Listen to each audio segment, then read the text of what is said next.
Good morning, everybody. So I just thought I would give you a quick update with regards to the case that I was dealing with yesterday. I know some of you have already seen the video. I was out yesterday working with a landlord and his letting agent with regards to a tenant that has built up just over £5,000 worth of rent arrears since COVID. So I'm just going to give you a quick background to it very quickly, and then I'm going to work through what I've done, what I've said to the landlord, what I've said to the letting agent, and basically how we've got to where we are as of yesterday evening when I left the job. So this particular landlord only has the one property. He's rented it out for the last 4 years with the same letting agent, and he's had the same tenants in there for that time. So that was a couple on a joint AST. Now, mid to late last year, the couple's relationship broke down and the missus moved out. So husband left in the property, approached the letting agent and said, look, I really want to cut ties with the missus. Is it possible to get a tenancy agreement in my own name? Letting agent said, yeah, not a problem. And in January, they issued a new sole tenancy in the husband's name. And also with that, they put a rent increase in as well because the rent hadn't been put up for 4 years. Now, two issues here already for me. First of all, the letting agent didn't speak to the landlord at any point about rent guarantee insurance and how important that is, regardless. You know, it's a bit like car insurance. We all have to have car insurance just in case, but hopefully we'll never have to use it. And I say the same about rent guarantee insurance. It's really important. You hope you never have to use it, but once it's there, it's there. And the other thing was the remaining tenant was not re-referenced to find out the affordability for the property. As a sole tenant, could he afford the rent all on his own?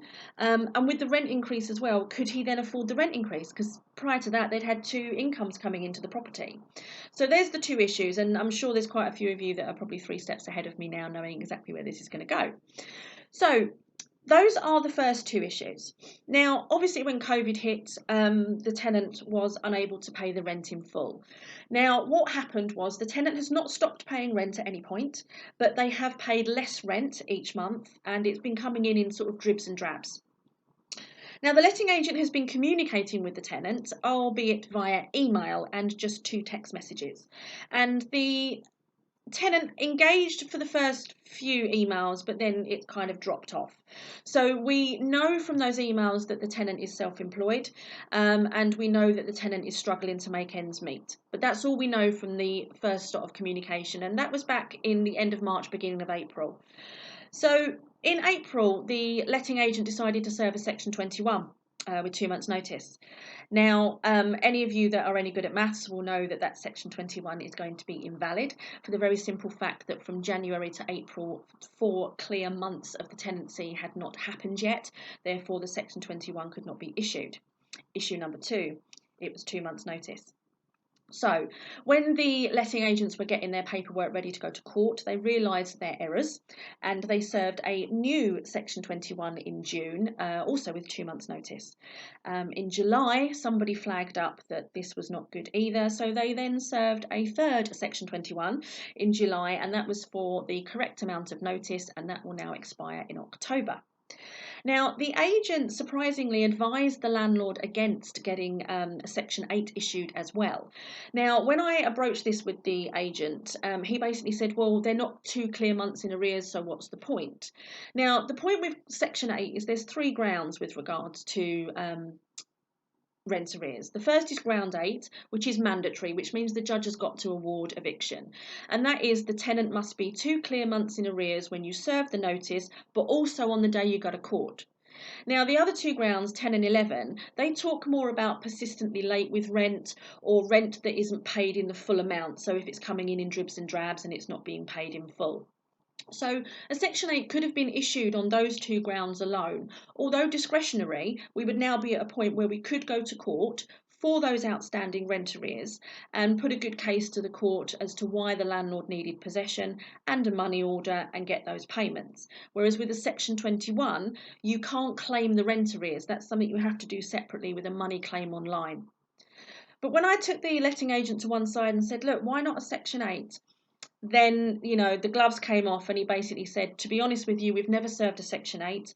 We've always advised our landlords not to serve a Section 8 simply because we don't know much about Section 8s. We don't know how to issue them and we don't know how to fill out the notice forms.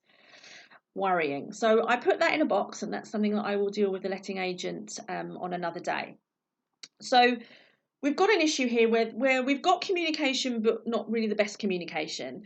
And at that point, I said, right, we need to get the tenant on board here with these communications. So I sat the landlord and the letting agent down and I explained the current court processes. The court's opened on Monday, what the court will be looking for in regards to mediation, communication, what have you tried to do to rectify the situation, and also the timelines that we're looking at.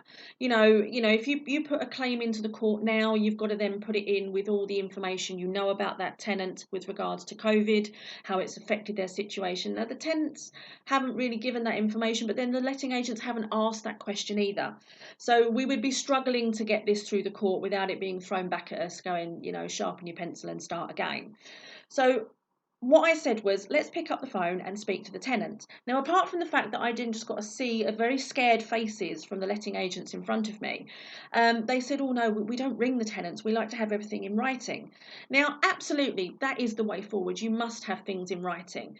But, you know, we're in the middle of a pandemic, and picking up the phone and actually speaking to the tenant, you can back it up with an email afterwards, you know, following our telephone conversation. This is what we've agreed. This is what you've told us. Then you've got it in writing. But picking up that phone makes such a difference. So that's exactly what I did. Now, I didn't do it sneakily. I didn't use my mobile, so the tenant didn't know what number was coming in. I used the office phone, and the tenant picked up straight away. I explained who I was, I explained why I was there, and I invited him to come into the office and speak to me, which is exactly what he did. Now, although I wasn't actually expecting him to agree, it was great that he did. So now I'm going to talk about what happened when the tenant came into the office. So I sat down with the tenant. Now, we already know that the tenant's self-employed. That was explained back in some previous emails with the letting agent. But what I found out moving forward was probably the best situation that could have happened. So I sat down with this tenant and he explained his situation. He's self-employed. He's a photographer. Now, obviously, since COVID, all of his work has dried up. He wasn't self-employed correctly enough to be able to apply for any of the grants that were available to self-employed people. And he wasn't aware that he could apply for universal credit simply because, as usual, John down the pub said that if you're self-employed, you can't get universal credit. So I sat down with the tenant and I said, look, let's look at universal credit for a start. Now, the rent on the property is £1,640 a month. I did a calculation with universal credit with him on a benefit check, and it turned out that he would be able to get £1,284 and 10p in universal credit each month. Now, he is affected by the benefit cap. So what he would have got originally was higher than that, but 300 of that has been deducted due to the benefit cap. But that's still 1,200 in his back pocket that he didn't have. I also explained to him that about applying for universal credit, and actually after we'd finished our conversation, he remained in the office on the computer and applied for universal credit there and then. I explained to him about having the housing element paid directly to the landlord, to which he was absolutely open and agreed to. He was happy with that. So that was something that he put on his application when he was filling out his journal. And the other things that I looked at with the tenant was his situation with regards to his employment. So he's self-employed and a photographer. But talking to him, I said, you know, well, how else have you been keeping yourself going? You must have some income coming in, you know, what you're doing on the side, you know, you're pimping yourself out, what's going on? And, you know, just in conversation, he said, oh, my army pension's keeping me going. Now, for me, that is a real ring of a bell and a fantastic piece of information. So basically, the situation as we left last night was the tenant has applied for universal credit and the landlord will get the housing element paid directly to them.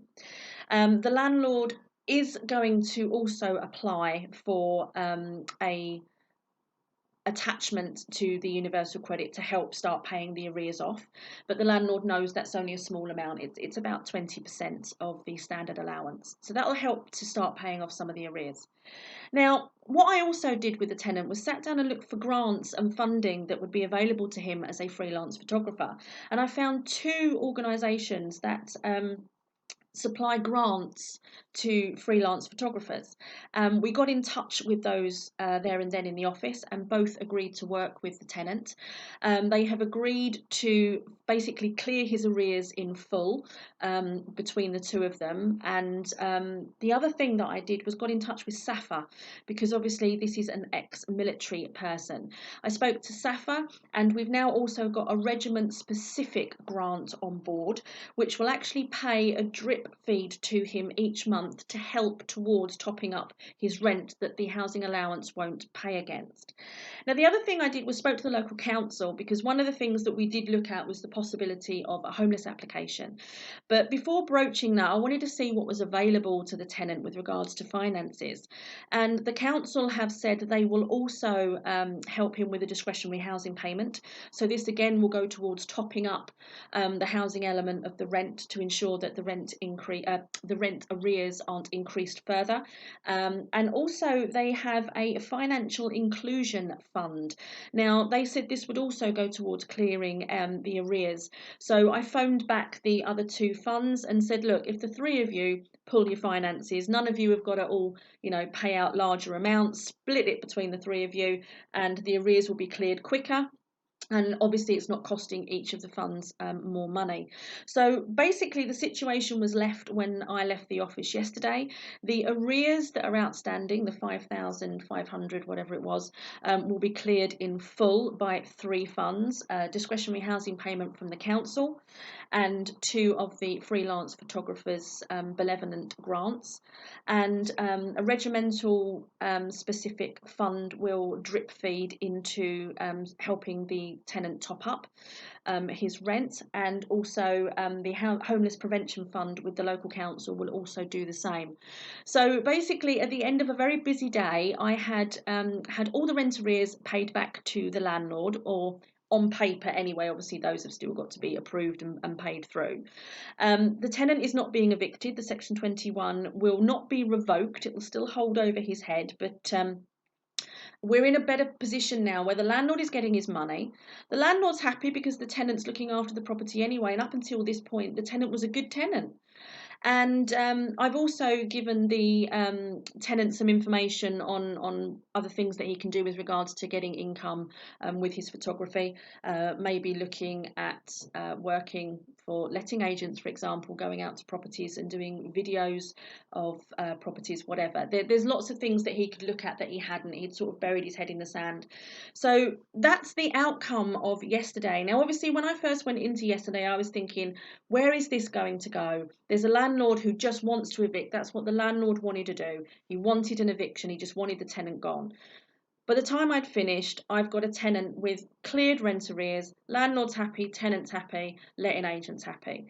The outcome is I've now got a new client, which is the letting agent, and I will now be working with the letting agent on their processes and procedures with regards to rent arrears and communication with tenants, and also putting in some training with those letting agent as well, especially the property managers that they have, in regards to how they communicate with tenants, and making them understand that there is a process. The letting agent is the professional, and what they have to understand is they have a client and a customer. Now, the client who pays their fees is the landlord, absolutely, but their end user, the customer, is the tenant, and it's important that they ensure they have really good customer service to that tenant as much as they have customer service to their client, the landlord.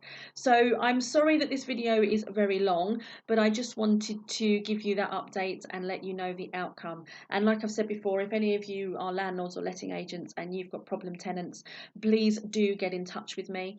I will put a link up to my website and you can get in touch with me directly, or you can comment on this and I'll get in touch with you. Thank you for listening, and I'll hope to post more videos soon. Thank you.